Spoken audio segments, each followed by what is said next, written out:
Director Brahma அவர்களை அன்போடு அழைக்கிறோம். ஸோ நிறைய இன்டென்ஸான படங்களை நமக்கு அவங்க கொடுத்துருக்காங்க. இந்த படத்தில் லிரிக் ரைட்டராக கான்ட்ரிபியூட் பண்ணியிருக்காங்க. இந்த படத்தில் பாடலாசிரியராக ஒர்க் பண்ண அனுபவம். எல்லாருக்கும் வணக்கம். இந்த படத்தோடைய பாடலாசிரியருங்கிற எல்லாத்தையும் தாண்டி நான் அந்த படத்துடைய ஒரு ஃபேனாக தான் இந்த படத்தை பற்றி பேசணும்னு ஆசைப்பட்டு வந்தேன். அதாவது சமீப காலங்களில் இல்லை ரொம்ப நாளாக ரொம்ப வருஷமாகவே சரி தமிழ் சினிமாவில் குழந்தைகளுக்கான படம்ங்கிறது இல்லைங்கிற இல்லாமை ரொம்ப நாளாக இருந்துட்டு தான் இருக்குது. உங்களுக்காக தெரியும்னு நினைக்கிறேன். என் பசங்களை நான் இன்றைக்கி ஸ்கூல்லேருந்து எங்கேயோ வந்துட்டு கொஞ்சம் வெளியில் எங்கேயாவது கூப்பிட்டு போகணுன்னு போய் தியேட்டருக்கு கூப்பிட்டு போனோம் அப்படின்னா நான் வந்து பசங்க விரும்பக்கூடிய படங்கள்னு எடுத்துகிட்டு போய் காட்ட ஆரம்பித்தோம்னா அது வன்முறையான படமாக மட்டும்தான் இருக்குது. படத்தோட பேரெல்லாம் சொல்ல முடிய மாட்டேங்குது. ஏன்னா நம்மளும் இந்த இதே துறையில் இயங்க வேண்டியிருக்கு. இந்த துறையில் இயங்கிக்கிட்டே இதுக்கான அடுத்த கட்ட வேலைகளை செய்ய வேண்டியிருக்குங்கிறதுனால. ஆனால் ஒரு சில படத்தில் சொல்லலாம். இப்போ வந்து ஓடிட்டுருக்கல ஒரு காட்ஜில்லா எக்ஸ் காங்ன்ற படத்துக்கு தான் நானும் என் பையனும் கடைசியாக போயிட்டு வந்தோம். அவன் சந்தோஷமாக இருந்ததை நினச்சி எனக்கு கவலையாக இருந்துச்சு. ஆக்சுவலாக ஒரு பையன் வந்து புள்ள வந்து சந்தோஷமாக இருக்கிறத பார்த்து கவலைப்பட வேண்டிய கட்டாயத்தில் நான் மட்டும் இல்லை, நீங்கள் எல்லாருமே இருக்கீங்க, நம்ம எல்லாருமே இருக்கோம். ரொம்ப வருஷமாக இருக்கோங்கிறது தான் மிகப்பெரிய பிரச்சனையாக இருக்குது. இதை நம்ம தெளிவாக புரிஞ்சிக்க வேண்டிய கட்டாயம் இருக்குது. நம்ம பிள்ளைங்க வந்து இதே சமூகத்தில் தான் வந்து ஒரு குழந்தை அப்யூஸ் பண்ணப்படுது, ஒரு குழந்தையோட முகத்தில் ஆசிட் ஊற்றப்படுது, ஒரு பையன் இன்னொரு பையனை வெட்டுறான், கொல்றான், குத்துறான். அவ்வளோ தூரம் கூட போக வேண்டிய அவசியம் இல்லை. சாதாரணமாக ஒரு பையன் முன்னாடி உட்காந்துருக்கிற பையன் உட்காரதுக்கு முன்னாடி அவன் சேரை இழுத்து விடுற குறைஞ்சபட்ச வன்முறையுமே கூட நம்ம எல்லாருக்கிட்டையும் இயங்கிக்கிட்டு தான் இருக்குது. இதெல்லாம் நடந்துக்கிட்டு தான் இருக்குது. இதையெல்லாம் நம்ம பார்த்தும் பார்க்காமலும் கண்டும் காணாமலும் ஒரு அவமானப்பட்ட வாழ்க்கை தான் வாழ்ந்துட்டு இருக்கோம். அதற்கு ரொம்ப முக்கியமான காரணம், முக்கியமான ஆட்களாக இருக்கிறது யாருன்னா நம்ம எல்லாருமே. முக்கியமாக இந்த அரங்கில் இருக்கக்கூடிய ஊடகவியலாளர்கள் எல்லாருமே தான் காரணம். நம்ம எந்த படத்தை எடுக்கிறோம், எந்த படத்தை ரசிக்கிறோம், எந்த படத்தை ஊக்குவிக்கிறோம், எந்த படத்தை நம்ம மக்கள்கிட்ட இன்னும் அதிகமாக கொண்டு போய் மேலும் மேலும் சேர்த்துட்டு இருக்கோம், எந்த படத்தை விமர்சிக்காமல் விடுறோம், எந்த படத்தை அளவுக்கு அதிகமாக விமர்சிக்கிறோம். இது எல்லாமே நம்ம எல்லாரையுமே, நான் வந்து ஒருத்தர் தனியாக சொல்லிடல, நம்ம எல்லாரும் சேர்ந்து தான் செஞ்சுக்க வேண்டிய கட்டாயம் இருக்குது. ஸோ இன்னைக்கு குழந்தைகளுக்கான படங்கள், அதாவது குழந்தைங்களை வச்சு எடுக்கக்கூடிய படங்கள்லாம் குழந்தைங்களுக்கான படங்கள்னு இன்னும் படித்த பெரிய மேதாவிகளை பேசி தீர்கிறாங்க. குழந்தைங்களை வச்சு எடுத்துகிட்டு இருக்கிற படங்கள், அதாவது படத்தில் குழந்தைகள் வந்துட்டாங்கன்னாலோ குழந்தைங்களை பற்றின சப்ஜெக்டை வச்சு ஒரு படம் வந்துருச்சுனாலே கூட அதை வந்து குழந்தைங்களுக்கான படங்களாக நம்ம நினச்சிட்ருக்கோம். குற்றம் கடிதல்னு என்னோடய திரைப்படம், அது குழந்தைகளுக்கான படம் கிடையாது, குழந்தைகளை பற்றிய படம். ஆனால் குழந்தைகளுக்கான படங்கள்னு நீங்கள் பார்த்தீங்கன்னா கடைசியாக எந்த படம்னு எனக்கே தெரியல. யோசிச்சு பார்த்தா அப்படிப்பட்ட படங்கள் ரொம்ப ரொம்ப குறைவான படங்கள் தான் வந்துக்கிட்டு இருக்கு. அந்த வரிசையில் ரொம்ப வருடங்கள் கழித்து குழந்தைகளுக்கான படமாக குரங்கு பெடல் வந்திருக்கு. அது ரொம்ப ரொம்ப ரொம்ப பிடிச்ச படமாக எனக்கு இருக்குது பர்சனலாக. இன்றைக்கி நீங்கள் எல்லாருமே பார்த்துருப்பீங்க. நான் இதை பேச வர்றதுக்கு முன்னாடி குயிக்காக உங்கள் ட்விட்டரில் உங்களுடைய கமெண்ட்ஸ் எல்லாமே பார்த்துக்கிட்டு ரிவ்யூஸு அதோடைய ரேட்டிங்லாம் இருக்குது, அதெல்லாத்தையும் பார்த்துட்டே தான் வந்து அது எனக்கு ரொம்ப சந்தோஷமாக இருக்குது. ஏன்னா ஆக்சுவலாக நீங்களாம் என்ன பேசுவீங்க, நீங்களாம் என்ன பேச போகிறீங்கன்றது கேட்குறதுக்காக ரொம்ப ஆசையாக வந்தேன். ஏன்னா இந்த படம் வந்து குழந்தைகளுக்கான படமாகவும் குழந்தைகளை என்டர்டெயின் பண்ணுற படமாகவும் ஒரு நல்ல கதையாகவும் இருக்கிறத தாண்டி ஒரு நல்ல ஒளி ஓவியமாக ஒரு ஒளிக்கூடமாக ஒரு நல்ல இசையாக நல்ல கொண்டாட்டமாக இருக்கிறது எல்லாத்தையும் தாண்டி ரொம்ப முக்கியமான ஒரு விஷயம் இந்த படத்தில் இருக்குது. இந்த படம் வந்து ஒரு பெரிய ஹோப்பை கொடுக்குது. அந்த ஹோப்புங்கிறத வந்து இந்த காலத்தில் எந்த படங்களும் கொடுக்கலங்கிறத ஞாபகம் வச்சுக்கோ, நம்ம எல்லாம் ஞாபகம் வச்சுக்க வேண்டிய கட்டாயத்தில் இருக்கோம். அந்த ஹோப் ரொம்ப முக்கியம். ஏன்னா அந்த ஹோப் இல்லாத போது தான், எப்படி நிழல் இல்லாத போது வெயிலில் நிற்கும்போது நிழலோட அருமை தெரியுமோ, அது மாதிரி ஹோப் இல்லாத போது தான் அதோடைய பிரச்சனை என்னன்றது நமக்கு தெரிய ஆரம்பிக்கும். இப்போ வெயிலுக்கு நம்ம எல்லாரும் மரம் இல்லாததோடைய தன்மையை புரிஞ்சுட்டு இருக்கிற மாதிரி அப்போ தான் அதோடைய பிரச்சனை புரியும். அது மாதிரி இது வந்து இந்த படம் வந்து ஒரு பெரிய ஹோப்பை கொடுக்குது. சில்ட்ரன் ஆஃப் ஹெவன்ற ஒரு படத்தை நம்ம எல்லாருமே கேள்விப்பட்டிருப்போம். அந்த சில்ட்ரன் ஆஃப் ஹெவன் படம் வந்து ஒரு பந்தயத்தை, ஒரு போட்டியை எப்படி பார்க்கணும்னு ஒரு தியரியை வச்சுருந்துச்சு அந்த படத்தில். அதை விட ரொம்ப சிறப்பான ஒரு தியரியை குரங்கு பெடல் ஒரு பந்தயத்தை எப்படி பார்க்கணும் அப்படிங்கிறத கொடுத்துருக்கு. அந்த வித்துக்கு அது ஒரு முக்கியமான ஒரு விதையாக நான் பார்க்குறேன். இது ரொம்ப முக்கியமான விதையாக நான் பார்க்குறேன். அந்த விதை பல்வேறு மக்கள்கிட்ட போய் கொண்டு போய் சேரணும், பல்வேறு குழந்தைகளுக்கு போய் சேரணும். அதுக்கான அவசியம் இருக்கிறது. ஏன்னா இன்னைக்கு போட்டியை மட்டுமே நம்பி நம்பி நம்பி பல வியாபாரங்கள் நடந்துட்டு இருக்கு. அந்த போட்டியை மக்களுக்கு மத்தியில் உருவாக்கி தங்களுக்கு மத்தியில் உருவாக்கி மிகப்பெரிய ஒரு வணிகத்தை செஞ்சுக்கிட்டு இருக்காங்க. அந்த வணிகத்தெல்லாம் அடிக்க வேண்டிய கட்டாயம் இருக்குது. அதற்கு இந்த படம் ரொம்ப முக்கியமான ஒரு வித்தாக இருக்குது. அதையெல்லாம் தாண்டி இதில் இங்கே இருக்கக்கூடிய ஒவ்வொருத்தரும் முதல்ல நடிகர்கள் ரொம்ப சிறப்பான நடிகர்கள். அந்த குழந்தைகளை அந்த குழந்தைகளாகவே வச்சிருந்து அவங்ககிட்டேருந்து வெளியில் கொண்டு வந்ததுக்கு நந்தகுமாருக்கும் இயக்குனருக்கும் நன்றி சொல்லிக்கணும். ரொம்ப சிறப்பான ஒரு நடிப்பை வெளிப்படுத்தியிருக்கீங்க. முக்கியமாக நான் ரொம்ப ரசித்தது எல்லாருமே ரசித்தேன். அதில் எனக்கு ரொம்ப ஃபேவரட் யாருன்னா நீதிமாணிக்கம் சார் தான். அந்த ஒரு சினிமாவிலலாம் இப்போ இந்த பெரிய பெரிய சினிமாக்கள்லாம் வில்லன்கள் அப்படியே சிகரெட் அப்படி பற்ற வச்சுட்டு திரிவானுங்க. அது மாதிரி ஒரு ஐஸ்கிரீமை பற்ற வச்சுட்டு அப்படியே ஸ்டைலாக சுற்றிட்டு இருப்பார். ரொம்ப பிடிச்சிருந்துச்சு, ரொம்ப என்ஜாய் பண்ணேன். நீதிமாணிக்கங்கிற கேரக்டரோட பேர்லேருந்து அதுக்கு பின்னாடி இந்த தியரியிலேருந்து அவர் நடித்த விதம், அவர் கூட சேர்ந்து இப்போதான் ஞாபகம் வருது. இந்த பையன் முதல்ல மறந்து போச்சு, இப்போதான் ஞாபகம் வருது இவர் யாருன்றது. எங்கே அந்த கூட பையன் இன்னொரு பையன் வருவானே அப்படின்னு சொல்லிட்டு இந்த பையனோட நடிப்பு, அதாவது அவனை ஏற்றி விட்டு அவன் கூடயே சுற்றிட்டு இருக்கிற அந்த ஒரு கேரக்டர். ஸோ இவங்க எல்லாருமே ரொம்ப சிறப்பாக நடிச்சிருந்தாங்க. அவர் மாரியப்பன் ஆகட்டும், அங்கு ஆகட்டும், அந்த நம்பால் அவர் தான் பயங்கரமான ஃபன்னு. அதில் அவர் முழிக்கிற சீரியஸாக ஷாக்கில் முழிச்சிட்டே இருப்பாப்புல. அது நடுவில் கொஞ்சம் பக்கத்துக்கான ஒரு படம், அந்த படத்தில் ராஜ்னு ஒரு ஆக்டர் நடிச்சிருப்பார். அவர் பார்க்குற பார்வையில் தான் காமெடியே இருக்கும். சுற்றி நின்று பார்க்குற ஃபன்னை விட அதே மாதிரி அவர் பார்க்குற பார்வையிலே ஒரு ஃபன்னு, பயங்கரமான ஃபன்னு உருவாகிருக்கும். ஸோ நடிகர்கள் அதுக்கப்புறம் தமிழ் சினிமாவில் நிறைய இடங்களில் நிறைய நேரங்களில் நல்ல நல்ல நடிகர்கள்லாம் வந்துட்டு இருப்பாங்க. அப்படிப்பட்ட சிறந்த நடிகர்களில் ஒருத்தராக காளி வெங்கட் இருக்கிறாங்க. பயங்கரமான நடிகர், அவர் பயங்கர சிறப்பான நடிகர். அவரோட ப்ரெசன்ஸே ஆக்சுவலாக அந்த இடத்துல ரொம்ப ஒரு வித்தியாசத்தை உண்டு பண்ணியிருக்கு. ஒரு இயல்பாக நடிக்கிறதோடு மட்டும் இல்லாமல் சரியான மாற்றங்களை, மனமாற்றங்களை முகத்தில் கொண்டு வரதுங்கிறது அது சாதாரண விஷயம் இல்லை. ரொம்ப சிறப்பாக செஞ்சுருக்கீங்க, ரொம்ப நன்றி. அது பெரிய இந்த படத்துக்கு மிகப்பெரிய பலம் காளி வெங்கட். அது மட்டும் இல்லை, அதில் வந்த மற்ற நடிகர்கள், அம்மாவாகட்டும், அக்காவாகட்டும், அதுக்கப்புறம் மற்ற நம்ம ஜென்சன்லாம் காமெடியை ரொம்ப கேஷுவலாக கையில் வச்சுட்டு திரிகிறாப்புல. அவர் பிரசன்னா, நக்லைட்ஸ் பிரசன்னா அவர்கள் எல்லாருமே அது நடிகர்களாக மட்டும் இல்லாமல் அந்த கதை பாத்திரங்கள் எழுதப்பட்ட விதமே ரொம்ப நல்லா இருக்குது. சாரி, நான் ரொம்ப நேரம் எடுத்துக்கிறேன்னு நினைக்கிறேன். சுருக்கமாக இது மட்டும் சொல்லிடணும்னு ஆசைப்பட்டேன். கதை பாத்திரங்கள் அங்கே தான் அந்த குட்னஸை பற்றி நான் பேசணும்னு நினச்சேன். அதாவது ஒரு ஹோப்பை பற்றியும் குட்னஸை பற்றியும் இந்த படம் வெளியில் கொண்டு வந்துட்டுருக்கு. ஒரு வாத்தியாருங்கிறவன் வகுப்பறையில் எப்படி இருப்பா, வகுப்பறைக்கு வெளியில் எப்படி இருப்பா அப்படிங்கிற ஒரு விஷயம் ஆகட்டும், ஒரு ஒரு ஒரு ஒரு மிலிட்ரி கதாபாத்திரம் வரக்கூடியவராகட்டும், இல்லை ஒரு குடிகாரராக அதில் யதார்த்தமான ஒரு ஆளாக இருந்ததாகட்டும், இன்னொரு முக்கியமான ஒரு கேரக்டர் இருக்குது. சின்ன வயசுலேருந்தே அப்பா கூடயே படித்து வளர்ந்து இப்போது பப்பட் ஷோ பண்ணிகிட்டு இருக்கிற, அந்த பொம்மலாட்டம் பண்ணிக்கிட்டு இருக்கிற ஒரு கேரக்டர். அந்த பந்தயத்தை பற்றின ஒரு முக்கியமான ஒரு வித்தை அவர் தான் முதல்ல அந்த பையனுக்கு கொடுத்துருப்பாரு அப்படின்னு நான் பார்க்குறேன் அந்த படத்தில். அதற்கு அப்படி தான் எழுதப்பட்டிருக்கு அந்த கதை பாத்திரம். இந்த பாத்திரங்கள் ரொம்ப ரொம்ப சிறப்பான பாத்திரங்கள். இந்த பாத்திரங்களை குழந்தைகள் பார்க்க வேண்டும், உள்வாங்க வேண்டும். இப்படி உள்வாங்குவது மட்டும்தான் நம்மளுடைய சமூக மாற்றங்கள், நாட்டில் இருக்கக்கூடிய மிகப்பெரிய மாற்றங்கள்லாம் உருவாக ஆரம்பிக்கும்.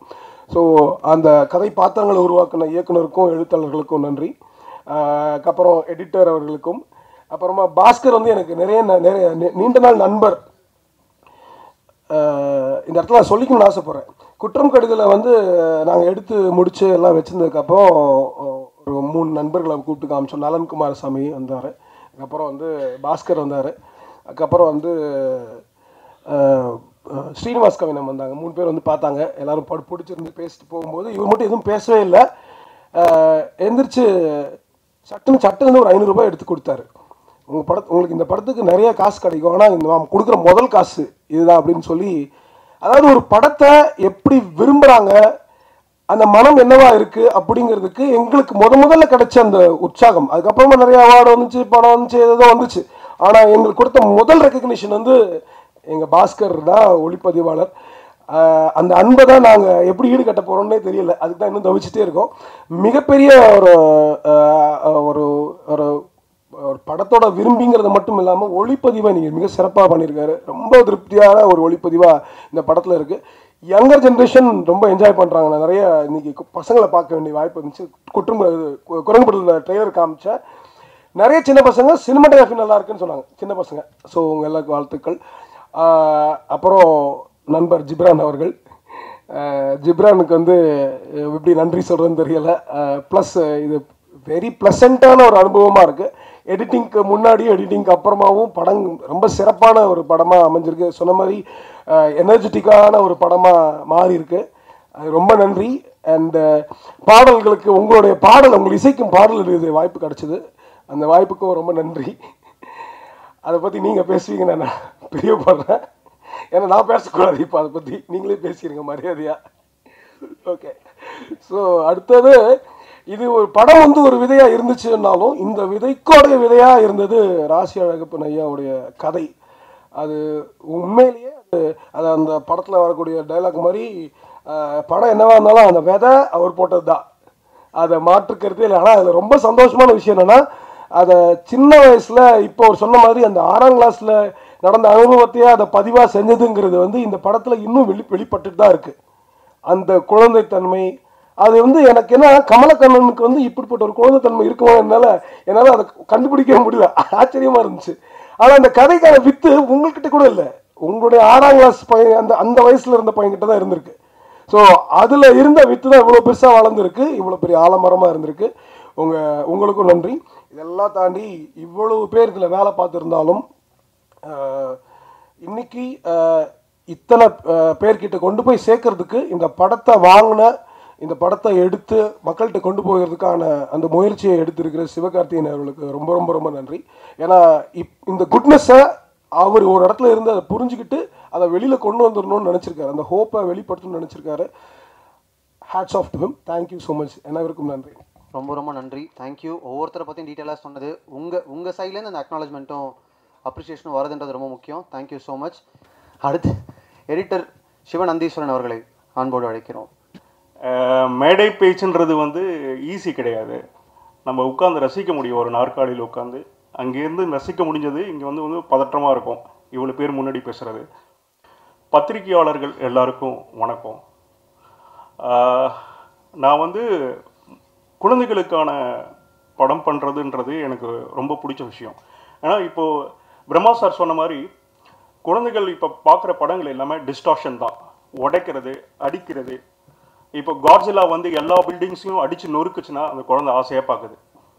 ஒரு பைக்கில் வந்து ஃபாஸ்ட்டாக வந்து அருவாள் எடுத்து வெட்டிகிட்டே போனால் குழந்தைங்க பார்க்குது. குழந்தைகள் பார்க்கக்கூடிய படம்னு சொல்லிட்டு நாம் வந்து பெரியவங்க பார்க்குற படத்தை வந்து அவங்கள கூடவே நம்ம கூட்டிகிட்டு போய் அதை காமிச்சிட்ருக்கோம். குழந்தைகளுக்கான படம்ன்றது வந்து இப்போ இல்லை தான், உண்மை தான். அது சார் அதை அழகாக சொன்னாங்க. எல்லாமே டிஸ்டார்ஷன் தான். அது குழந்தைங்க வந்து நம்மளுடைய வேகத்தை வந்து அந்த குழந்தைகவும் இப்போ அந்த குழந்தைங்கள வேகமாகிடுச்சு. எல்லாத்துக்கும் ஒரு பரபரப்பு, பொறுமையே கிடையாது. இப்போ ஒரு சினிமாவில் போய் தேட்டரில் உட்காந்தா கூட யாருக்குமே பொறுமை இல்லை. எடுத்தோடனே கதைக்குள்ளே போயிடணும், எடுத்துக்குள்ளே அடிச்சிடணும், எடுத்தோடனே உடைச்சிடணும் அப்படின்னு ரொம்ப பரபரப்பாக இருக்குது வாழ்க்கை. எல்லாத்துலேயுமே பரபரப்பு. ஒரு டிராஃபிக் சிக்னலில் இருந்தால் கூட ஆக்சுவலி வந்து சார் பேசுகிறது டிஸ்டர்ப் இருக்க ஒன்றும் இல்லை. அதாவது வந்து ஒரு சிக்னலில் நம்ம நின்னா கூட அந்த ஒரு 50 செகண்ட்ஸ் போகிறது கூட நம்மளுக்கு பொறுமை இல்லை. அதுக்குள்ளே நம்ம கீரை மாத்திரம், லைட்டாக மாத்திரம், என்னென்னமோ டென்ஷனாக வரும். நம்ம அந்த பரபரப்பான வாழ்க்கையில் அமைதியாக உட்காந்து பொறுமையாக ஒரு மணி நேரம் 1.5 மணி நேரம் செலவழிக்கிறதுன்றது வந்து நம்மளுக்கு இல்லை. இப்போது அது வந்து குழந்தைகளுக்குமே இல்லை. இப்போ வந்து இந்த குழந்தைகளுக்கு இந்த படம் போட்டால் கூட அது கூட நெளியும், உடம்பெல்லாம் நெளியும். ஏன்னா அதுங்களுக்கும் பரபரப்பாகவே பார்த்துட்ருக்கு, எல்லாமே பரபரப்பு.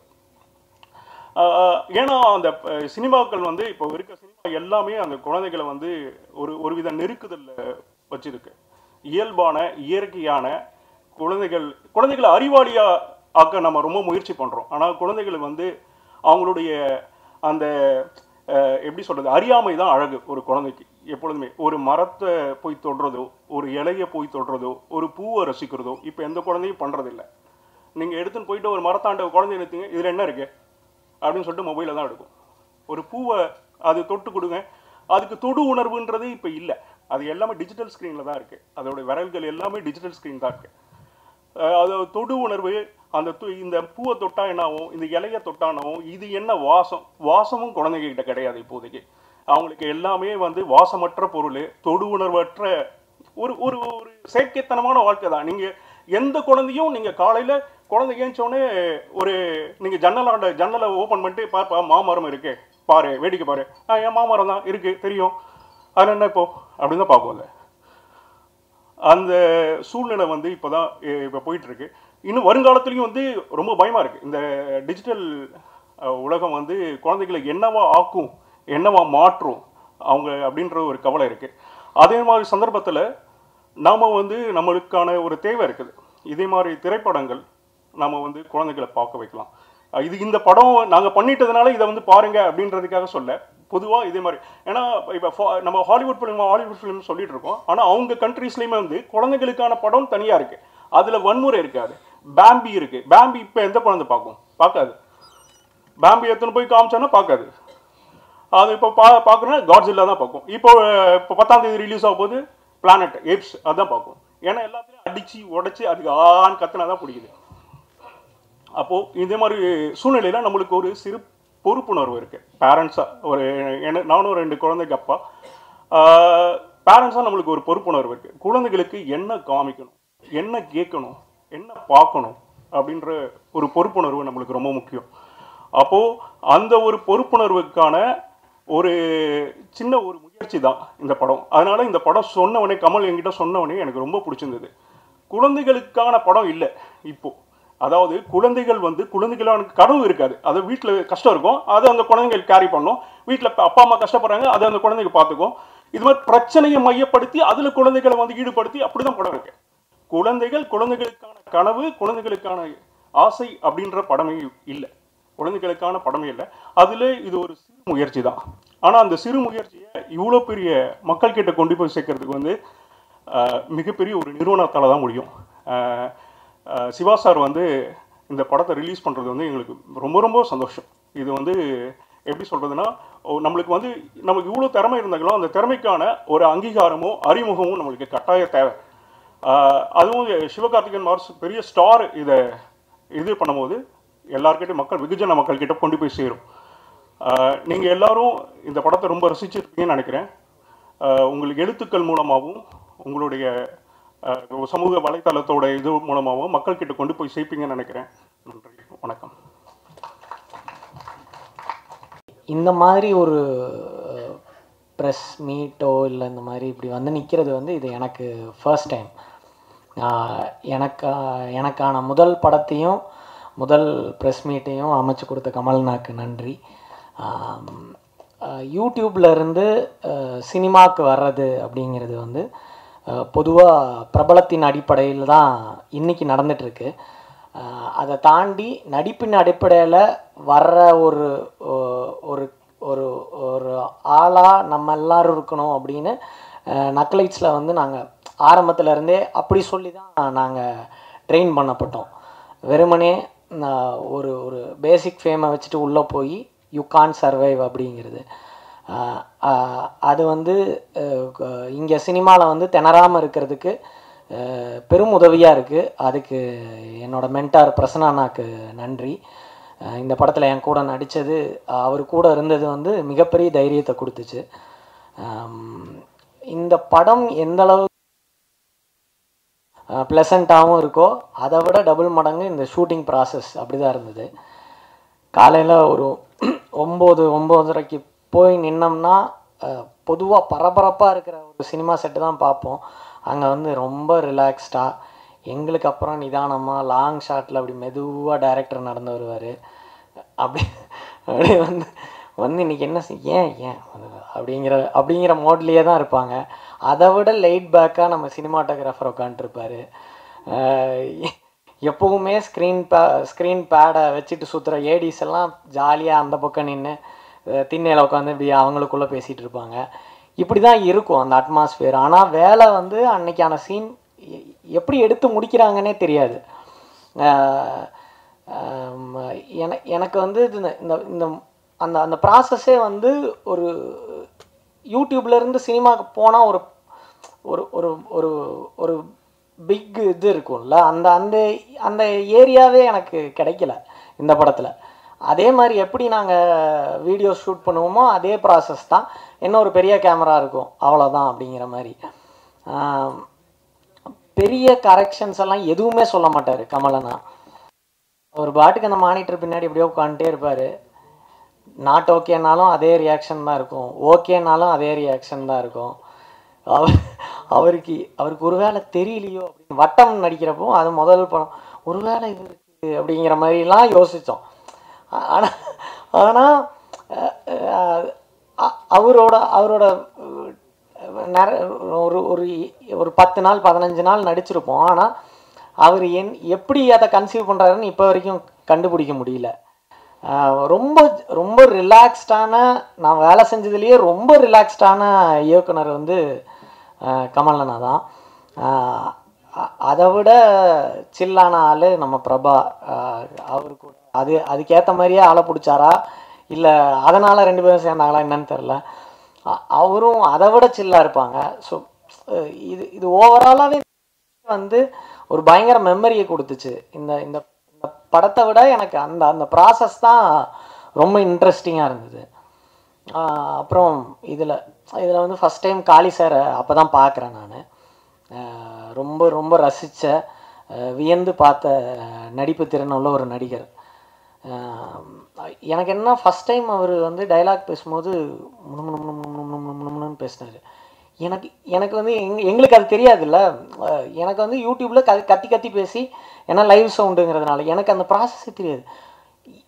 எனக்கு அந்த டைலாக்கவா எனக்கு என்ன எப்போ பேசுகிறாரு எப்போ அதுதான் எனக்கு காளி சார்கிட்ட ரொம்ப. அப்புறம் நாங்கள் அடுத்துன்னு 4 படம் இல்லை சார், 3 நான் நடித்தது 5. காளி சார் விளையாட்டாக கூட சொல்லார், அவன் நடித்தது 5 படம், அதில் 4 படம் என் கூட அப்படிம்பாரு. ஸோ ரொம்ப சந்தோஷம், திரும்ப காளி சார் கூட அசோசியேட் ஆகிக்கிறேன். என்னோட லக்கி சாம் அவர். ஜிப்ரான் சார் வந்து ஒரு தடவை ஒரே தடவை டப்பிங் பேசுகிறப்போ இருந்தப்போ கமலண்ணா வந்து சொன்னார், ஜிப்ரான் பார்த்துட்டு ரொம்ப சூப்பராக இருக்குன்னாரு அப்படின்னாரு. சாம்பிராணி போடுறாராட்டிருக்கு அப்படின்னு நினச்சேன் நான். ஆனால் அதே வார்த்தையை எனக்கு இன்னைக்கு நேரில் பார்த்து சொன்னார். ரொம்ப நன்றி sir, so sweet of you. And Brahma sir நேரில் பார்த்தது ரொம்ப மகிழ்ச்சி சார். இன்னும் வந்திருக்கிற எல்லா பெரியவங்களுக்கும் நன்றி. இன்னும் அவன் சொன்ன மாதிரி இன்னும் நிறையா மகிழ்ச்சியான நேரங்கள் இது போல் அமையட்டும்னு வேண்டி நன்றி சொல்லிக்கிறேன். தேங்க்யூ. அடுத்ததாக ப்ரொடியூசர் சவிதா ஃப்ரம் மான்டாஜ். இவ்வளோ பேர்த்துக்கும் நான் நன்றி சொல்லணும்னு நினைக்கிறேன். ஏன்னா ஒரு படம் எப்படி சொல்கிறது, ஒரு படத்தை எடுக்கிறதுங்கிறதே ஒரு பெரிய ப்ராசஸ். ஸோ அந்த ப்ராசஸில் நிறையா கட்டத்தில் எங்களுக்கு நிறைய பேர் உதவி செஞ்சுருக்காங்க. அதனால தான் இந்த படம் இன்றைக்கி இந்த இடத்துக்கு வந்திருக்குன்னு நான் நம்புகிறேன். ஸோ அதில் நன்றி சொல்கிறதுக்குங்கிறது ஒரு பெரிய லிஸ்ட் இருக்குது. ஃபஸ்ட்டு இந்த படம் ஆரம்பிக்கிறதுலேருந்து இன்றைக்கி சிவகார்த்திகேயன் சார் வரைக்கும் நாங்கள் எல்லாத்துக்குமே ரொம்ப கிரேட்ஃபுல்லாக இருக்கோம், நன்றியை தெரிவிச்சுக்கிறோம். ஸோ அப்புறம் ஜென்சன் சொன்னாங்க, இது எப்படி இப்படி இந்த ஒரு டீம் இருந்தாங்க அப்படின்லாம் கேட்டாங்க. அது வந்து என்னென்னா, ஃபிலிம் மேக்கிங் ப்ராசஸை வந்து ரொம்ப என்ஜாய் பண்ணி, படங்களை ரொம்ப என்ஜாய் பண்ணி பார்க்குறதுனால அப்படி அமைஞ்சிருக்குன்னு நினைக்கிறேன். அடுத்தது வந்து இந்த படம் ப்ரொடக்ஷன் பற்றி சொல்லணும் அப்படின்னா, மதுபான கடை வந்து நாங்கள் பண்ணோம் அதான் ஃபஸ்ட்டு படம். அந்த படத்துக்கு அப்புறம் அந்த படம் எல்லாத்துக்கும் தெரியும், நல்லா ரீச் இருந்தது, எல்லாமே இருந்தது. பட் ஆனால் அந்த படத்துக்கு அப்புறம் நாங்கள் ப்ரொடக்ஷன்லாம் பண்ண வேண்டாம், நானும் சினிமாட்டோகிராஃபர் சுமி பாஸ்கரனும் தான் சேர்ந்து தான் பண்ணோம். அதுக்கப்புறம் ப்ரொடக்ஷன்லாம் எதுவும் பண்ண வேண்டாம், ஓகே இதோட நம்ம போதும் அப்படின்னு சொல்லி விட்டாச்சு. கமலக்கண்ணன் அவர் வந்து வட்டம் படம் பண்ணார். அப்போ நிறைய இடத்துல வந்து குரங்குப்படலோட கதையை வந்து சொல்லிகிட்டே இருப்பார். அவருக்கு என்ன இருந்துக்கும், இந்த படம் வந்து கதை வந்து ரொம்ப நாளுக்கு முன்னாடியே பண்ணிட்டார். இது வந்து எல்லாத்துக்கிட்டையும் சொல்லிகிட்டே இருப்பார், படம் பண்ணோம் அப்படின்னு நினச்சிட்டே இருப்பாங்க. பட் யாரும் பண்ணுறதுக்கான எங்கேயுமே நகரல. சரி ஓகே, ஒரு இந்த லாக்டவுன் டைமில் வந்துட்டு பேசிகிட்டே இருப்பார், வீட்டுக்குள்ளேயே இருக்கோம் இல்லையா, அதனால் வந்து பேசிகிட்டே இருப்போம். படம் பண்ணுறதை பற்றி இப்போ இவங்க நிறைய பேர்த்துக்கிட்ட கதை சொல்லிகிட்டே இருப்பாங்க. அப்போது ஒரு நாள் வந்து இந்த கதையை வந்து நரேட் பண்ணார். நரேட் பண்ணும்போது சைக்கிள்ங்கிறது வந்து எல்லாத்தோட லைஃப் லைஃப்லேயும் இருக்குது. இப்போ அவங்க வந்து இதில் வந்து பசங்க அதே அனுபவம் வந்து எனக்கு இருக்குது. சைக்கிள் நான் எப்படி எங்கள் அப்பாவோட சைக்கிளை எடுத்து நான் ஓட்டி கற்றுக்கிட்டேங்கிற அனுபவம் எனக்கு ஒரு பெரிய இது இருக்குது. இதோட நான் உடனே கனெக்ட் ஆகிட்டேன். அந்த சைக்கிள் ஓட்டும் அனுபவத்தையும் இப்போ வரைக்குமே சைக்கிள்னால் ஒரு பெரிய இது இருக்குது தான், எடுத்துகிட்டு ஜாலியாக சுற்றுறதுங்கிறது அதோட ஃப்ரீடம் இருக்கு இல்லையா. நம்மளுக்கு சைக்கிள் ஓட்டும் போது ஒரு ஃப்ரீடம் கிடைக்கும். அந்த ஃப்ரீடம் வந்து நம்ம எது மேலேயும் டிபெண்ட்டாக இல்லை. இந்த இயற்கையை வந்து ரசிக்கிறதுக்கு ஒரு சைக்கிள் வந்து ஒரு பெரிய இதாக கூட இருக்கும், ஒரு இன்ஸ்ட்ருமெண்ட்டாக கூட இருக்கும் நம்மளுக்கு. ஸோ அதை இது பண்ண பயங்கரமாக ரசிச்சுட்டு, ஆமாம் எனக்கு இப்படி ஒரு கதை இருக்குல்ல, இது எனக்கு ஏன் இதை நம்மளே பண்ணக்கூடாது அப்படின்னு நான் கேட்டேன். அப்போவும் ரொம்ப யோசிச்சு தான் கேட்டோம், யோசித்தோம் இது பண்ணுறதுக்கு. சரி இது பண்ணிடுவோம், லாக்டவுன் முடிஞ்சோடனே நம்ம ஸ்டார்ட் பண்ணலாம் அப்படின்னு சொல்லிட்டு அதுக்கான முயற்சிகள் வந்து நாங்கள் எடுத்தோம். அப்புறம் தான் இது படமாக வந்து கன்வெர்ட் ஆகி இவ்வளோ தூரம் இன்றைக்கி இங்கே வந்திருக்குன்னு நான் நம்புகிறேன். இன்னொன்று சைக்கிள் பற்றி சொல்லணும் அப்படின்னா, சைக்கிள் வந்து ஒரு ரொம்ப முக்கியமான நம்மளோட எவல்யூஷன் ப்ராசஸ், நம்மளோட க்ரோத் ப்ராசஸில் இன்றைக்கி இருக்கிற இந்த சொசைட்டியில் ஒரு முக்கியமான இவ்வளோ தூரம் நம்ம வாழ்ந்துருக்குன்னா சைக்கிள் வந்து ரொம்ப முக்கியமான இடம். அது முக்கியமாக பெண்களுக்கு இந்த படத்துலையுமே அதை நீங்கள் கவனிச்சிருப்பீங்க. இந்த பசங்கள்லாம் ஓட்டி கற்றுக்கணும்னு நினைக்கும் போதே ஒரு பொண்ணு அங்கே சைக்கிள் ஓட்டிகிட்டு போயிட்டா. ஸோ அதனால் பொண்ணுங்களுக்கு வந்து நிறைய ஃப்ரீடமும் இண்டிபெண்டன்ஸையும் கொடுத்தது இந்த சைக்கிள்னு நான் நம்புகிறேன். அதை பற்றி நிறைய ஆர்டிகிள்ஸ் கூட இருக்குது. ஸோ இந்த படத்தை ப்ரொடியூஸ் பண்ணதில் நான் ரொம்ப சந்தோஷப்படுறேன். நானும் சுமி பாஸ்கரனும் சேர்ந்து பண்ணதில். அப்புறம் இதுக்கான கூட எங்களுக்கு துணையாக இருந்தது கோ ப்ரொடியூசர் சஞ்சய் ஜெயக்குமாருங்கிறவர். அவருக்கும் என்னோட நன்றியை நான் தெரிவிச்சுக்கணும்னு நினைக்கிறேன். ரொம்ப தேங்க்யூ. அடுத்ததாக சிவகார்த்திகேயன் ப்ரொடக்ஷன்ஸ்லேருந்து கலை அவர்களை அன்போடு அழைக்கிறோம். வந்திருக்கும் அனைவருக்கும் ப்ரெஸ் மீடியா எல்லாருக்கும் ஒரு நல்ல மாலை வணக்கம். படம் பார்த்துருப்பீங்க, உங்கள் எல்லாருக்கும் பிடிச்சிருக்குன்னு நம்புகிறேன். ஏன்னா இந்த படம் வந்து நாங்கள் பார்த்தபோது அதே ஃபீலிங் தான், எங்களுக்கு ரொம்ப பிடிச்சிருந்தது. அவர் எஸ்கே ப்ரோ சொன்ன மாதிரி எஸ்கே ப்ரொடக்ஷன்ஸில் வந்து ஒரு நம்ம இது பண்ணுறோம் அப்படின்னும் போது ஒரு நல்ல பிளாட்ஃபார்மாக நிறைய டேலண்ட்ஸை ஷோகேஸ் பண்ணுன்றது எப்போவுமே எங்களோட ஐடியாவாக இருந்தது. இந்த படம் பார்த்த உடனே இந்த படம் பண்ணனா வேறு எந்த படம் பண்ண போகிறோம் அப்படின்ற மாதிரி நாங்கள் பேசிகிட்டு இருந்தோம்.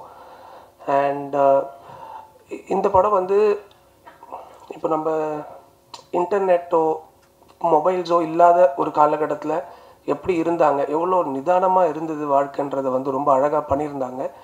இப்போ எல்லாருமே வந்து ரொம்ப வேகமாக ரொம்ப ஃபாஸ்ட் பேஸ்ட் லைஃப் வாழ்ந்துகிட்டு இருக்கோம். ஸோ இது வந்து நம்மளுக்கு பார்க்கும் போதே இப்படி இருந்திருக்கோம்ல, எவ்வளோ நல்லா இருந்திருக்கு அப்படின்ற ஒரு ஃபீலிங் வந்தது. ஸோ இது இன்னும் வைடர் ஆடியன்ஸ்க்கு காமிச்சு எல்லாருக்கும் அது பிடிக்குன்ற நம்பிக்கையில் தான் இந்த படத்தை ப்ரெசென்ட் பண்ணலாம் அப்படின்ற ஒரு இது.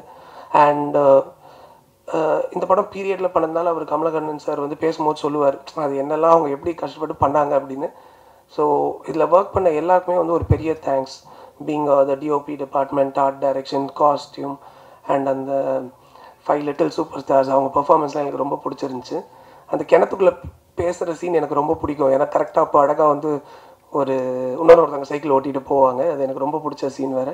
அவங்களோட பெர்ஃபார்மன்ஸ் எல்லாமே எங்களுக்கு ரொம்ப பிடிச்சிருந்தது. அண்ட் அகெயின் என்டையர் நக்லைட்ஸ் டீம் அவங்களுக்கும் ரொம்ப thanks for being part of this film. And இவர் காளி வெங்கட் சார், நாங்கள் வந்து டான் ஷூட்டிங் ஸ்பாட்லலாம் நல்லா ஜாலியாக சிரித்து பேசிக்கிட்டு விளையாடிட்டு இருப்போம். ஸோ அவர் வந்து நீங்கள் பார்த்துருப்பீங்க, எங்களுக்கு ரொம்ப அகெயின் ஒரு பயங்கரம். நாங்கள் சொல்கிறதுக்கு இல்லை, பட் அவர் அருமையான படங்களும் பண்ணிட்டு வர்றாரு. அண்ட் இந்த படத்தோட பெரிய ஸ்ட்ரென்த்தாக வந்து நிச்சயமாக வந்து ஆப்வியஸாக Kamalakannan sir and Savitha ma'am, அவங்க 2 பேரும் சேர்ந்து உண்மையிலே இது பின்னாடி நிறைய கஷ்டப்பட்டுருக்காங்க. அண்ட் அது நீங்கள் படம் எனக்கு என்ன ரொம்ப சந்தோஷமாக இருந்துச்சுன்னா, இந்த படத்தை நான் என் பையனோட பார்த்தேன். அவன் அடுத்த நாள் வந்துட்டு எங்கள் பையன் அம்மாவோட பார்த்தேன். எங்கள் அம்மா வந்து படம் பார்த்துட்டு நைட்டு 2லேருந்து 3 மணி வரைக்கும் அவங்களோட சைல்டுஹுட் பேச ஆரம்பிச்சிட்டாங்க. எனக்கு தூக்கமாக வருது, பட் அவங்க பேசிக்கிட்டே இருக்காங்க. நான் அடுத்த நாள் அவருக்கு சொன்னேன், இந்த மாதிரி படம் பார்க்குறவங்க எல்லாருமே நினச்சி பேசிக்கிட்டே இருந்தாங்கன்னா உண்மையிலே நீங்கள் செம்மையாக பண்ணியிருக்கீங்க, அதனால அதாங்க ரிசல்ட் அப்படின்னு நாங்கள் பேசிகிட்டு இருந்தோம். அண்ட் என் பையனும் வந்து அவனோட பேலன்சிங் வீலெல்லாம் எடுத்துகிட்டு 2 வாட்டி கீழே விழுந்து அப்புறம் திருப்பி மாட்டிட்டான். ஸோ இந்த மாதிரி வந்து அந்த ரிசல்ட் வந்து நமக்கு பார்க்கும்போது ரொம்ப சந்தோஷமாக இருந்தது. ஐ ஹோப் நீங்கள் அண்ட் ஒன் லாஸ்ட் எங்கள் ஜிப்ரான் சார், இந்த ஃபிலிம் இந்த ஒரு அம்பிள் எஃபர்ட்டை அவர் பார்த்து பிடிச்சி அதை ஓன் பண்ணி அவர் பண்ணியிருக்க ஒர்க் வந்து ரொம்ப சூப்பர் ஆக்சுவலாக. எஸ்கேபர் வந்து நாங்கள் பேசும்போது ஆக்சுவலாக அந்த வீடியோவில் சொல்லிட்டார், அதை நான் சொல்லலான்னு இருந்து அவர் சொல்லிட்டாரு. அந்த ரிவர் கிராஸ் பண்ணும்போது இருக்க மியூசிக் வந்து நாங்கள் ரொம்ப சூப்பராக இருந்தது. So thank you for giving your amazing work for this film. And ஃபைனலாக நாங்கள் ப்ரொடக்ஷன்ஸில் பண்ணுற படத்துக்கு வந்து நீங்கள் being from Kanaa to our last film Don வரைக்கும் எங்களுக்கு நீங்கள் ரொம்ப பெரிய சப்போர்ட்டாக இருந்திருக்கீங்க. அதே மாதிரி இந்த படத்துக்கும் உங்களோட சப்போர்ட் எங்களுக்கு இருக்கும்னு நம்புகிறோம். அண்ட் இது எவ்வளோக்கு எவ்வளோ ஆடியன்ஸ் உள்ளே வர வைக்க முடியுன்றது உங்கள் கையில் இருக்குது. ஸோ உங்களோட சப்போர்ட் நாங்கள் பெருசாக எதிர்பார்க்குறோம். And thank you all again. ஒவ்வொரு ஃப்ரேம்லையுமே அவர் இருக்கிற ஒவ்வொரு சீன்லையுமே இந்த இயல்பு அப்படின்ற ஒரு வார்த்தையை நம்மளால் தெரிஞ்சுக்க முடியும், எடுத்துக்க முடியும். ஸோ மிக இயல்பான ஒரு பெர்ஃபார்மர் காளி வெங்கட் அவர்களை ஓரிரு வார்த்தைகள் பேசுமாறு அன்போடு அழைக்கிறோம். நான் எப்பயுமே சொல்கிற மாதிரி இல்லை, இந்த படம் உண்மையிலேயே எனக்கு ரொம்ப முக்கியமான படம். நீங்கள் பார்த்துருப்பீங்க. இந்த படம் நிறையா கொடுத்துச்சு. அதுக்கு முன்னாடி ஒரு நன்றியை சொல்லிடுறேன், எல்லாம் ஒரு ஃப்ளோவில் மறந்துடுவோம். எஸ்கே ப்ரொடக்ஷனுக்கும் சிவகார்த்திகேயன் பிரதருக்கும் ரொம்ப நன்றி. எப்போ ஒரு சாதாரண ஒரு 10 ரூபாய்க்கு தண்ணி பாட்டில் வாங்கினா கூட என்ன லேபிள் ஒட்டிருக்குன்னு பார்ப்போம். அந்த மாதிரி உள்ளுக்குள்ளே இருக்கிற ப்ராடக்ட் வந்து எவ்வளோ ஸ்ட்ராங்காக இருந்தாலும் மேலே ஒட்டிருக்கிற லேபிள் ரொம்ப முக்கியம். அந்த வகையில் எஸ்கே ப்ரொடக்ஷனில் ரிலீஸ் ஆகிறது எங்களுக்கு ரொம்ப பெருமையாக இருக்குது, எங்கள் டீமுக்கு நான் நம்புகிறேன். இந்த படம் எனக்கு என்னோடய வாழ்க்கையிலே ரொம்ப நெருக்கமான நிறைய விஷயங்களை வந்து தச்சு விட்டுருச்சு. நான் தான் ஃபஸ்ட் டைம் அவர் கமலக்கண்ணன் அவருக்கும் நன்றி சொல்லிடுறேன். அப்புறம் நன்றி சொல்ல வந்துருப்பேன். இந்த படத்தில் வாய்ப்பு கொடுத்ததுக்கு நன்றி ஐயா. ஒரு நாள் ஒரு காஃபி ஷாப்பில் அந்த கோவிடுக்கு அப்புறமா மீட் பண்ணலாம், ஒரு கதை ஒன்று இருக்குது நான் சொல்கிறேன் அப்படின்னு சொல்லி சொன்னார். அதுக்கு முன்னாடி அவர் எங்கள் ஷெட்டில் ஆடும்போது பார்ப்போம், அவ்வளோதான். அப்போ அந்த கதை சொன்னோன்னே எனக்கு இது பயங்கரமாக உள்ளுக்குள்ளே ஏதோ ஒன்று நம்மளை வச்சு தச்சுக்கிட்டே இருக்குது, என்னை உள்ளே சேர்த்து வச்சுக்கிட்டே இருக்குது.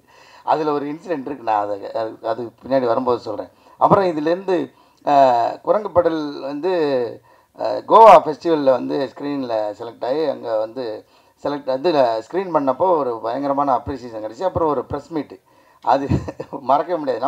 நம்ம ஊரில் தான் வந்து இப்படி பேசியிருக்கோன்னா, நான் அங்கே நமக்கு வந்து வட இந்தியா, அவங்களுக்கு வந்து தென்னிந்தியா, அப்படி தான் இருக்குது தனித்தனியாக. இப்போ நம்ம வடக்குனாவே ஹிந்தின்னு தான் நினச்சிட்ருக்கோம்.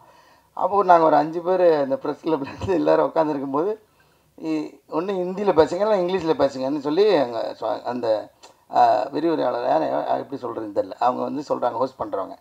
அப்போ ஒருத்தர் சொல்கிறாரு, 2லேயுமே பேச மாட்டேன், நான் மராத்தியில் தான் பேசுவேன்றாரு.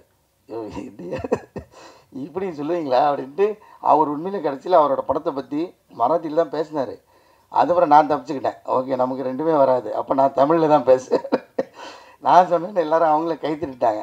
ஸோ இப்போ எல்லா இடத்துலையும் இருக்குதுன்னு நினைக்கிறேன். நம்ம தான் வடக்கு இருக்குன்னு நினச்சிட்டு இருக்கோம். ஆனால் உள்ளுக்குள்ளே அந்த ஒரு தனியாக அவங்களுக்கு இருக்கிற மொழி மேலே அவங்களுக்கு ஒரு அந்த பிடிப்பு இருக்க தான் செய்யுது. ஸோ அதை நான் அங்கே பார்த்தேன். அப்புறம் ரெட் கார்பெட்டில் நடந்து போகும்போது இது முடிஞ்சோடனே திருப்பி அடுத்த டீம் வந்து கிடா வந்தது. நான் அப்படி போனேன், இல்லை உங்களுக்கு முடிஞ்சிச்சு போங்க நீங்கள், அவ்வளோதான் முடிஞ்சிச்சு. அந்த அவங்க அந்த ஹோஸ்ட் சொன்னாங்க, இல்லை நான் இந்த படத்துலையும் நடிச்சிருக்கேன் அப்படி. அங்கே ஒரு கன்ஃபியூஷன் ஆகிடுச்சு. ஆக்சுவலாக அந்த ஜூரிஸ்லாம் கூப்பிட்டு பாராட்டினாங்க, அதாவது நல்ல படங்களாக தேர்ந்தெடுத்துனீங்க அப்படின்னு. ஆனால் உண்மையிலே சொல்லப்போனால் நானாக இதை தேடி இது இப்படி எனக்கு இப்படி பிடிக்கணும், அந்த இடத்துல இப்படி ஒரு பண்ணி இப்படி காட்டிடணும் அப்படிலாம் அவங்க என்னை கூப்பிட்டு எனக்கு இப்படி ஒரு வாய்ப்பு கொடுத்தாங்க. நான் இந்த இடத்துல வெங்கட்டு நான் நன்றி சொல்லிக்கிறேன், கிடா டைரக்டருக்கும். அது மறக்க முடியாத மொமெண்ட்ஸ். அப்புறம் இதுக்குள்ளே இந்த படத்துக்குள்ளே நிறைய இடம் வந்து என்னையும் எங்கள் அப்பாவையும் வந்து கோர்த்துச்சு. எங்கள் அப்பா வந்து ஒரு கொத்தனார். அவர் வந்து அவரோட சம்பளத்தில் கொஞ்சம் கொஞ்சமாக மிச்சம் வச்சு ஒரு பழைய சைக்கிள் வாங்கி தான் ரெடி பண்ணார். இந்த படத்தில் இருக்கிற மாதிரியே ஒரு சைக்கிள் கடையில் ரொம்ப நாளாக ரிப்பேர் பார்க்காம கிடந்து போன ஒரு சைக்கிளை 150 ரூபா நினைக்கிறேன். அந்த காசுக்கு வாங்கி தான் அதை ரெடி பண்ணி அப்போ ஒரு 50 ரூபா என்னமா செலவாச்சு. அதை ரெடி பண்ணி அதில் தான் நாங்கள் சைக்கிள் கற்றுக்கிட்டோம். அதுக்கு முன்னாடி வாடகை சைக்கிள், அதுக்கப்புறம் தான் வாடகை சைக்கிள் எடுத்தோம். வாடகை சைக்கிள் ஓட்ட தெரியலன்னா கொடுக்க மாட்டாங்க, எனக்கு கீழே போட்டு உடச்சிரோன்ட்டு. இந்த சைக்கிளில் பழகிட்டு அதுக்கப்புறம் வாடகை சைக்கிள் எடுத்துலாம் ஓட்டினோம். அது எல்லாமே நிறைய அனுபவம் வந்து எங்களுக்குள்ளே இந்த கதைக்குள்ளே என்னை வந்து கோர்த்து தைச்சிச்சு. அதில் இன்னும் மறக்க முடியாத ஒன்று வந்து நான் வந்து நீங்கள் பார்த்துருப்பீங்க, அந்த சீன் சொல்லாமான்னு தெரியல. ஓகே சொல்கிறேன். அந்த பையனை அக்கா வீட்டிலேருந்து கூப்பிட்டு வரும்போது, அந்த பொண்ணு வீட்டிலேருந்து அந்த பையனை வந்து கூப்பிட்டு வரும்போது ஒரு குச்சி அப்படி உடைச்சிட்டு அப்படி அடித்து தரத்துற மாதிரி ஒன்று இருக்கும். இது வந்து எனக்கு நடந்தது. அப்போ ஸ்கூலுக்கு போகிறதுக்கு காசு கொடுத்தா தான், டெய்லி ஸ்கூலுக்கு போகிறதுக்கு 10 காசு கொடுப்பாங்க எங்கள் வீட்டில். அது ஏதாவது வாங்கிக்கிறதுக்கு அந்த மாதிரி நானும் எங்கள் அண்ணனும், ஏன்னா எனக்கு அப்போது நான் 1வது 2வது படிக்கிறேன். அப்போ எனக்கு வந்து தனியாக ஸ்கூலுக்கு போக முடியாது. ஏன்னா எங்கள் ஊர்லேருந்து பழங்கோட்டைன்னு இன்னொரு ஊருக்கு போனோம் ஸ்கூலுக்கு. எங்கள் ஊரில் ஸ்கூல் கிடையாது. அப்போ நடந்து போனோம். ஒரு கம்மா எல்லாம் கிராஸ் பண்ணி கம்மாக்கரை ஓரமெல்லாம் போனேன். தனியாக போகிறதுக்கு பயமாக இருக்குன்ட்டு இப்போ எங்கள் அண்ணனோட துணையோடு தான் வந்து அந்த ஸ்கூலுக்கு போய் ஆகணும். இது வந்து வேறு வழியே இல்லை. இப்போ என்னென்னா அன்றைக்கி வந்து எங்கள் அப்பா வந்து காசு கொடுக்கல. இல்லை சில்லறை இல்லை, இப்போ இன்றைக்கி ஒரு நாளைக்கு போங்க, நாளைக்கு பார்த்துக்கலான்ட்டார். இப்போது இவர் வந்து நீ போய் அந்த 2 10 காசையும் வாங்கிட்டு வந்தால் உன்னை கூட்டிகிட்டு போவேன், இல்லை விட்டுட்டு போயிடுவான்றாரு. சரி ஒரு வழியில் திருப்பி போய் எங்கள் அப்பாட்ட இந்த மாதிரி சொல்லிட்டாண்ணே, நீ அந்த 10 காசு 2 பேரும் கொடுத்தா தான் நாங்கள் போவோம் அப்படின்னு. அவர் சொன்ன மாதிரி நான் சொன்னேன்னா அங்கேருந்து அந்த துண்டு, இந்த போட்டிருக்கிற துண்டு, அவர் எப்போயுமே துண்டு போட்டுப்பார் எங்கள் அப்பா. ஸோ அந்த துண்டை எடுத்துக்கிட்டு விரட்டினார். அப்படியே விரட்டும் போதே கிட்டத்தட்ட ஒரு 3 கிலோமீட்டர் இருப்பாங்க. அங்கே பிடிச்ச ஓட்டம் ஸ்கூல் கேட்டு வரைக்கும் திரும்பி பார்க்காம ஓட்டான். அப்போ ஒரு வந்து அந்த ஓட்டத்துக்கு காரணம் வந்து பின்னாடி வந்து துத்தி செடின்னு ஒரு செடி இருக்கும். அந்த செடியை உடச்சி அந்த குச்சி எடுத்துகிட்டு விரட்டினார் பாருங்கள். அதில் அடித்த பயங்கரமாக வலிக்கும். ஆனால் அவர் அடிக்கல, உடச்ச உடனே பிடிச்ச ஓட்டம் தான். 3 கிலோமீட்டர் தாண்டி ஸ்கூல் கேட்டில் போய் தான் நின்னான். அந்த மாதிரி நிறைய விஷயங்கள் வந்து இந்த படம் வந்து என்னை தச்சு வச்சிருச்சு உள்ள. அப்படி தான் எங்கள் அப்பா வீட்டில் இருந்த ஒரு சின்ன சின்ன குணாதிசயங்கள்லாம் இதுலேயும் தெரிஞ்சுருக்காங்க. அப்புறமா பார்த்தா எங்கள் அப்பா எனக்கு ஒரு டீனேஜ்லாம் வந்ததுக்கப்புறம் எங்கள் அப்பா ரொம்ப ஃப்ரெண்ட் ஆகிட்டார். ஃப்ரெண்டுனா பயங்கர ஜாலியான ஃப்ரெண்ட் ஆகிட்டார். ஸோ அப்படியும் இவர் மாறிடுவார்னு நினைக்கிறேன். கடைசியில் அப்படி தான் மாறி இருப்பாருங்கிற சைக்கிள் கற்றுக் கொடுக்குறாங்க. எனக்கு ரொம்ப முக்கியமான படம். ஒரு கோரிக்கையாகவே நான் வைக்கிறேன், இந்த படத்தை நீங்கள் எல்லாருக்கும் கொண்டு போய் சேருங்க அப்படின்னு. சேர்த்துருவீங்க, அது உங்கள் கடமையாக எடுத்துக்குவீங்கன்னு நம்புகிறேன். ரொம்ப நன்றி. தேங்க்யூ ஸோ மச் எல்லாருக்கும்.